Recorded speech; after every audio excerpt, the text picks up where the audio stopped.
players of the Burr conspiracy were Aaron Burr, Alexander Hamilton, Thomas Jefferson, and James Wilkinson.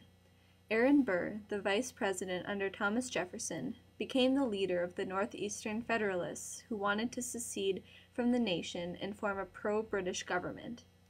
However, Hamilton denounced Burr, resulting in a duel between the two where Burr killed Hamilton. Burr fled to avoid persecution after this duel. James Wilkinson, the governor of Louisiana and a double agent for Spain, allied with Burr because he wanted to create a separate Western empire with Burr at the head. However, Jefferson called out this conspiracy, Wilkinson sided with Jefferson, and Burr was taken to the Supreme Court, where he was found not guilty since he only had treasonous thoughts, not actions. All in all, Burr's plan to separate from the United States did not work.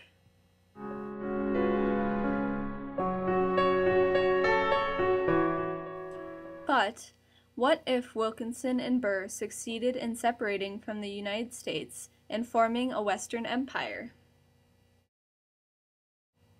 While the U.S. as a nation would immediately lose land and people, this secession would highlight unrest present throughout the nation and would possibly push others to take drastic actions to show their discontent. The government would be a big target. In fact, the president, Jefferson, and his party, the Democratic Republicans, would probably be mistrusted the most. Just as the actual failure of the Burr conspiracy in history showed the strength of the nation despite unrest because it wasn't destroyed by one man, the success of Burr and Wilkinson in this counterfactual history would eliminate all hope for the new nation and show the weakness of the government. Some things that wouldn't change would be public sentiment towards Wilkinson and especially Burr. After all, Burr did kill Hamilton, and both Wilkinson and Burr performed treasonous actions.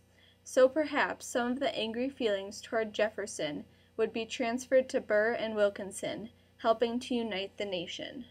After the success of the conspiracy, the public would probably take many of Jefferson's presidential goals under Jeffersonian democracy, such as small government and the focus on the common man, and go the opposite way with them after this failure. The success of the Burr conspiracy would divide the nation, destroy the credibility of the common man, and small government would be labeled as ineffective.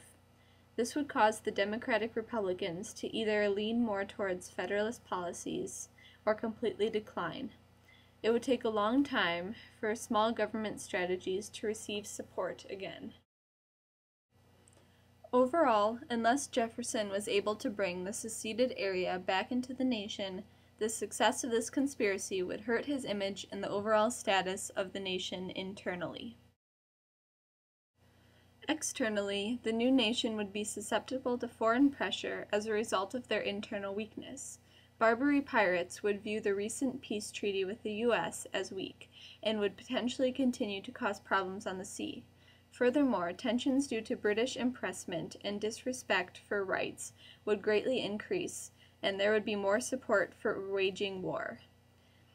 Therefore, Jefferson's attempts to prevent the War of 1812 would be even less effective, and war hawks like John C. Calhoun and Henry Clay, who pushed for more aggressive policies and a start to the war, would gain a lot of support and have more influence in government as a result.